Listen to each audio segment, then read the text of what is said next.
Hello lovely student, this is Aadya. Welcome back to the channel.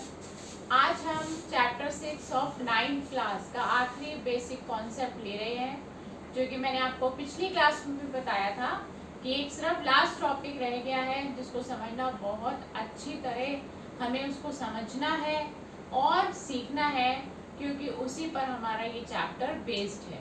तो देखिए वो topic क्या है हमारा आखिरी। दो हमारे पास दो पैरेलल लाइंस हैं और उनको एक लाइन कट कर रही है इस तरह से। जब कोई लाइन दो या दो से ज़्यादा लाइंस को इंटरसेक्ट करती है डिफरेंट पॉइंट्स पर, तो उस लाइन को हम ट्रांसवर्सल कहते हैं। तो यानी कि ये लाइन हमारे लिए बन गई है ट्रांसवर्सल और ये लाइंस आपस में पैरेलल है, ये दिया हुआ है। तो टोटल 8 एंगल्स बनते हैं। पहले हम इसको नाम दे देते हैं P एंड Q, यानी कि मैं आपको यहाँ लिख देती हूँ कि P is parallel to Q और इसको हम नाम दे देते हैं लाइन को L and L is a transversal. अब हम समझ रहे हैं एंगल्स के टाइप, ठीक है। तो ये मैंने यहाँ पर इंट्रोडक्शन लिख दिया है कि क्या क्या हमें दे रखा है। जब दो लाइंस को एक ट्रांसवर्सल काटती है तो टोटल 8 एंगल्स फॉर्म्ड होते हैं। 1 2 3 4 5 6 7 8, ठीक।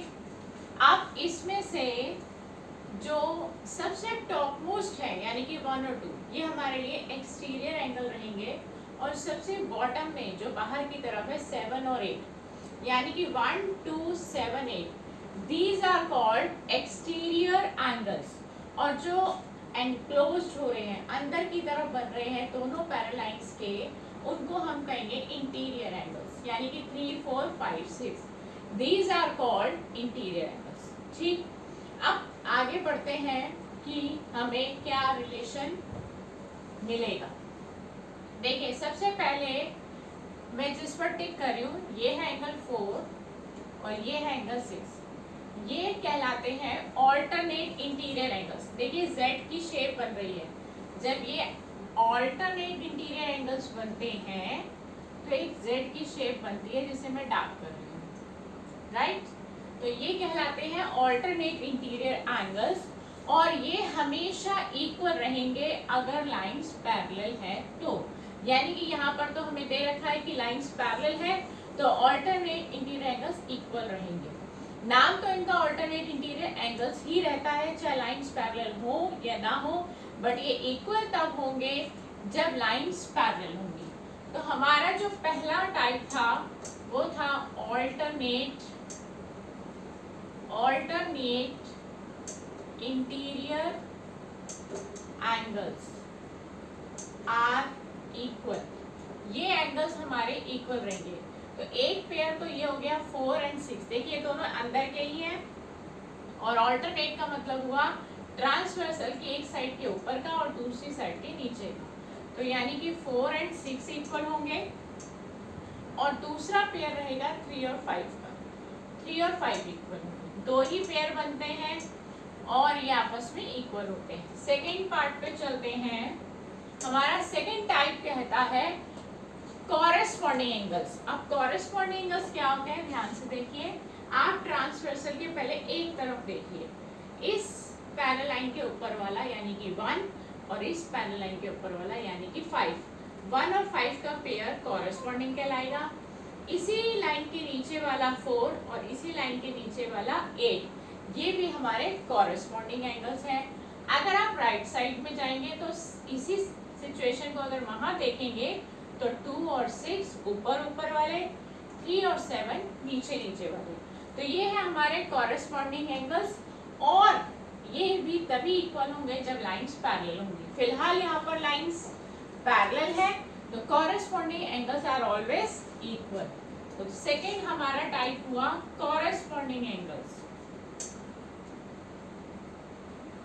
Corresponding angles are equal. ये भी इक्वल होते हैं बट इनके 4 पेयर बनते हैं। 1 का 5 के साथ पेयर बनेगा, 4 का 8 के साथ,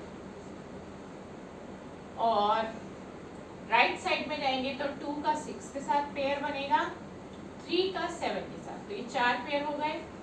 चलते हैं नेक्स्ट कैटेगरी की तरफ। हमारी नेक्स्ट कैटेगरी है को इंटीरियर एंगल्स। ये तो है इनकी शॉर्ट फॉर्म, को इंटीरियर एंगल्स, या फिर दूसरा नाम इनका होता है pair of interior angles. Interior का मतलब ये अंदर के ही होने वाले, ये तो आपको पता चल गया होगा। Pair of interior angles on the same side of transversal. इसका मतलब ये है कि ट्रांसवर्सल की एक ही तरफ के दो interior angles are supplementary, but ये इक्वल की बात नहीं हो रही, इक्वल हो भी सकते हैं और नहीं भी, बट ये सप्लीमेंट्री होते हैं। मैंने सप्लीमेंट्री का मतलब आपको बताया था कि सप्लीमेंट्री का मतलब होता है 180। अब होते क्या है, मैंने आपको यहाँ पे अंडरलाइन कर देती हूँ कि ये नाम और ये बिल्कुल सेम है। या तो आप इनको को इंटीरियर एंगल्स कह लीजिए, या फिर pair of interior angles on the same side of the transversal. पहली बात, ये इंटीरियर है तो अंदर में से ही होंगे, और सेम साइड ऑफ ट्रांसवर्सल का मतलब ट्रांसवर्सल के एक ही तरफ के दोनों, या को का मतलब भी साथ साथ, यानी कि 4 and 5, 3 and 6। तो ये 4 and 5 इनका सम 180 रहेगा अगर लाइंस पैरेलल है तो। 4 and 5 और 3 and 6 इनका सम 180 रहेगा। तो ये 90-90 भी हो सकते हैं और अनइक्वल भी हो सकते हैं। इक्वल तभी रहेंगे जब 90-90 होंगे, अदरवाइज ये अनइक्वल भी हो सकते हैं। तो अब चौथा हमारा टाइप है पेयर ऑल्टरनेट। अभी हमने जो करा वो था ऑल्टरनेट इंटीरियर एंगल, अब हम कर रहे हैं ऑल्टरनेट एक्सटीरियर एंगल्स, यानी कि अब हम एक्सटीरियर की बात करेंगे और ये भी इक्वल होते हैं अगर लाइंस पैरेलल हो तो। अब ये होते कौन से हैं? पहली बात तो ये एक्सटीरियर होंगे, और ऑल्टरनेट वाला वही हमारा मीनिंग रहेगा, ट्रांसवर्सल की एक साइड के ऊपर वाला यानी कि 1 और दूसरी साइड के नीचे वाला यानी कि 7। तो ये दोनों बाहर हैं, 1 और 7, ये भी आपस में इक्वल रहते हैं अगर लाइंस पैरेलल है तो, और इधर आएंगे तो 2 का 8 के साथ बनेगा। तो ये थे हमारे टाइप्स ऑफ एंगल जब दो पैरेलल लाइंस को एक ट्रांसवर्सल काटेगी। ट्रांसवर्सल मैंने आपको बता दिया था, जब एक सिंगल लाइन दो या दो से ज्यादा लाइंस को अलग अलग पॉइंट पर इंटरसेक्ट करती है तो उस लाइन का नाम ट्रांसवर्सल हो जाता है। और ये हमने सीखे कि कौन कौन से एंगल्स फॉर्म्ड होते हैं, उनके नाम क्या है, और अगर लाइंस पैरेलल रहती हैं तो वो कौन से एंगल हैं जो इक्वल हो जाते हैं और कौन से हैं जो मिलकर 180 बनाते हैं। तो इसी के साथ हमारे चैप्टर 6 के बेसिक कॉन्सेप्ट कंप्लीट हो गए हैं, और बहुत जल्द आने वाली नेक्स्ट वीडियो में हम इस चैप्टर को स्टार्ट कर देंगे। हमने 3 क्लासेस दी सिर्फ बेसिक कॉन्सेप्ट को समझने के लिए, क्योंकि बहुत ज़रूरी था। चैप्टर को समझना है तो पहले उसका इंट्रोडक्शन समझना ज़रूरी होता है। अब आपके लिए इसके क्वेश्चंस करना बहुत इजी हो जाएगा। तो नेक्स्ट वीडियो में आपसे फिर मुलाकात करेंगे इस चैप्टर की स्टार्टिंग के साथ। गुड बाय दोस्तों।